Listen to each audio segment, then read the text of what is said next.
नमस्कार विद्यार्थियों। तृतीय वर्ष के हिंदी साहित्य के प्रथम प्रश्न पत्र में महाकवि तुलसीदास द्वारा लिखित कवितावली के कुछ अंशों को उद्धृत किया गया है। इसी क्रम में हम आज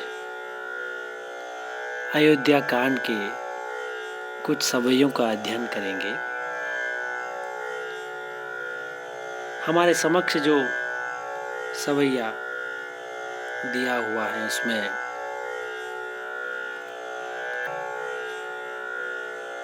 इन सवैयों में हम देखेंगे कि राम, लक्ष्मण और जानकी जब अयोध्या छोड़ करके वन को प्रस्थान करते हैं और मार्ग में उन्हें ग्रामीण और स्त्रियां मिलती हैं,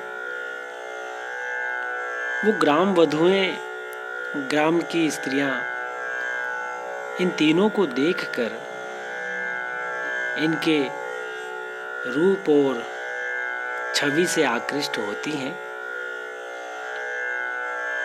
और उनके इस वन गमन के दृश्य को देखकर के वे उनके बारे में क्या विचार रखती हैं, क्या बातें करती हैं, वो इस सवैये में बाबा तुलसीदास बड़े ही सुंदर और बढ़िया तरीके से किस प्रकार प्रस्तुत करते हैं हम देखेंगे।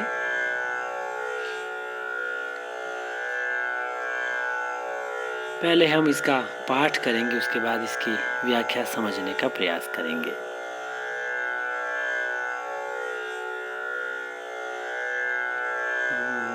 बनिता बनी श्यामल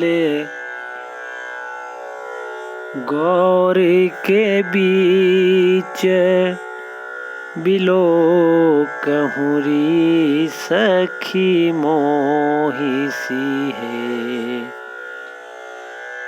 बनिता बनी श्यामल गौरी के बीच बिलो कहूरी सखी मोही सी वे। मग जोग उन कोमल क्यों चली है सकुचाती मही पद पंकज छे। मग जोग उन कोमल क्यों चली है सकुचाती मही पद पंकज छे। तुलसी सुनि ग्राम बधू बिथ की। तुलसी सुनि ग्राम बधू बिथ की। पुल की तन हो चले लोचन च्वे।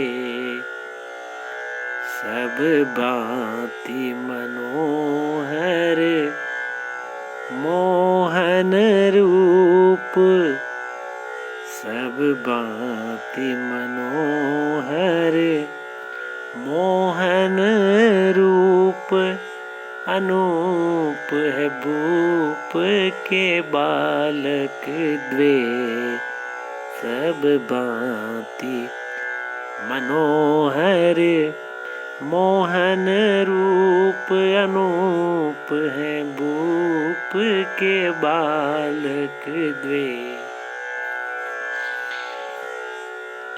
तो राम और लखन के बीच में जानकी जी के प्रस्थान करते हुए दृश्य को देख करके ग्राम वधुएं आपस में बातें करती हैं और एक सखी एक ग्राम वधु बाकी से कहती है कि बनिता बनी श्यामल गौर के बीच।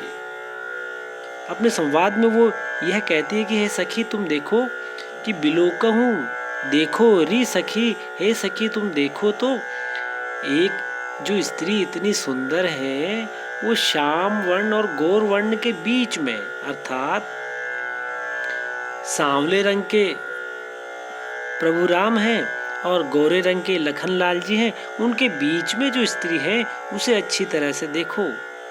मोही सी वे, वो मोह देने वाली मोहनी छवि वाली है। हाँ, और मग जोगु न कोमल, वो रास्ते पर ऐसे कठिन उबड़ खाबड़ और कंटीले मार्ग पर चलने के योग्य नहीं है, अर्थात वो बहुत ही कोमल है और वो इतने कठिन मार्ग पर नहीं चल पाएगी। और तो फिर वो क्यों चल रही है? सकुचाती मही पद पंकज छुए, और उनके पांवों की कोमलता को छूने से पृथ्वी भी संकुचित हो रही है, अर्थात उनके जो पद पंकज है, कमल रूपी जो चरण है, उनको छूने से धरती भी संकुचित हो रही है, सकुचा रही है।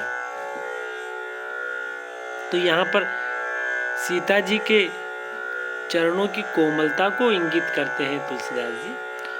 अब वे आगे क्या कहते हैं कि उस ग्राम वधु की बात जब बाकी स्त्रियों ने सुनी तो वे उसकी बात से तृप्त हो गई। उन्हें एक संतोष मिला,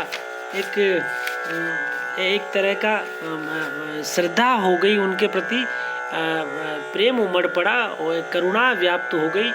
और वो किस प्रकार के भाव उनके हृदय में उमड़े कि उनकी आंखों से आंसू बहने लगे। तुलसी सुनी ग्राम वधू बिथकी, वे तृप्त हो गई। तुलसीदास जी कहते हैं कि ग्राम वधु की ये बातें सुनकर के बाकी स्त्रियां भावों से तृप्त हो गई। पुल की तन उनके शरीर में, उनके तन में एक सिहरन सी दौड़ उठी और चले लोचन चुए, उनकी आंखों से आंसू बहने लगे। राम लक्ष्मण जानकी की ऐसी दशा देख करके उनकी आंखों से आंसू निकल पड़े। सब भांति, क्योंकि वे देखती है कि सब भांति, सब प्रकार से मनोहर, मन को हरने वाले, मोहन रूप वाले ये जो अनोखे बालक हैं, भूप के बालक, राजा के जो ये बालक हैं, दोनों ये सब प्रकार से मनोहर हैं, मोह लेने वाले, अद्वितीय रूप से सुंदर है। तो इस प्रकार यहाँ उन ग्राम वधुओं की जो हृदय की करुणा की भावना है वो उमड़ती है। तो यहाँ करुण रस की भी एक सुंदर व्यंजना का हमें यहाँ दृश्य दिखाई देता है। यहाँ पर प्रसाद गुण है और ब्रज भाषा का सुंदर सा प्रयोग हमें यहाँ दृष्टव्य है। आगे का सवैया देखिए।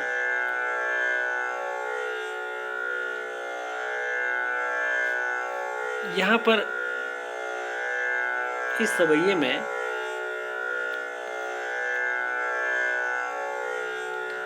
राम और लक्ष्मण जी और जानकी जी की सुंदरता का वर्णन करती हुई ग्राम वधु आपस में बातें कर रही है कि सांवरे गोरे सलोने सुभाए, हम सांवरे गोरे सलोने सुभाए, मनोहरता जिति मैनू लियो है, बान कमान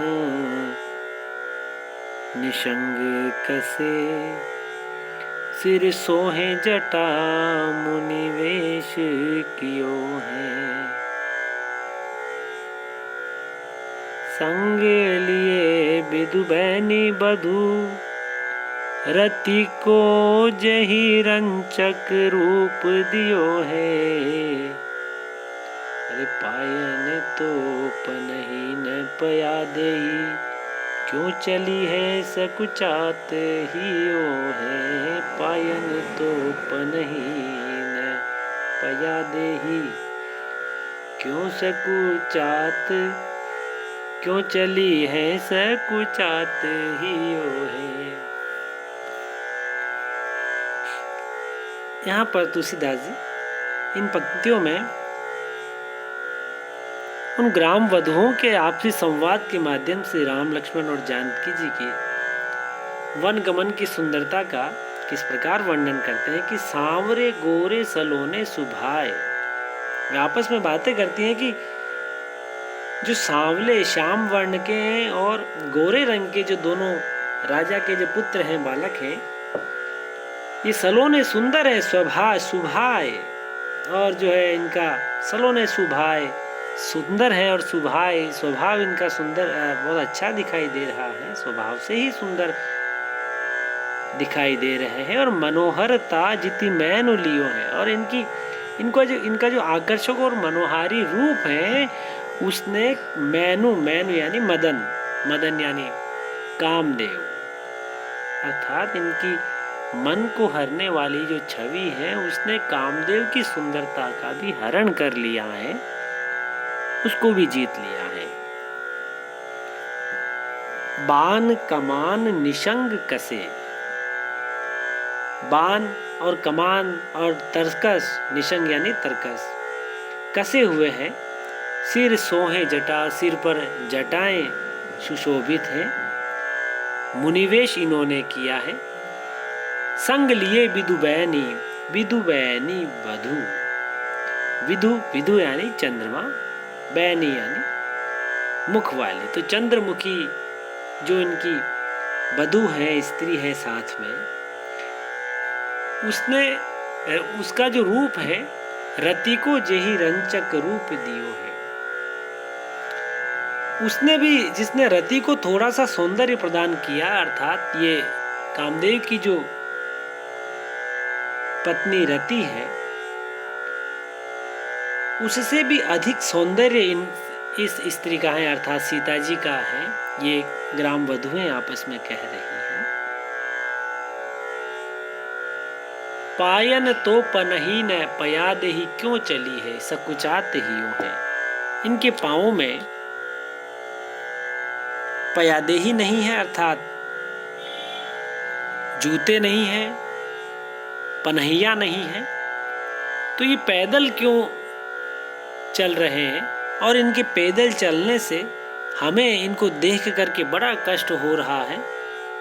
सकुचात हियो है, हमारा हृदय सकुचा रहा है इनकी ऐसी दशा देख करके। तो इस प्रकार इस सवैये में भी जो ग्राम की स्त्रियां हैं वे बड़ी दुखी हो रही हैं। वे राम लखन जानकी जी की ऐसी दशा से विचलित उनका हृदय हो रहा है।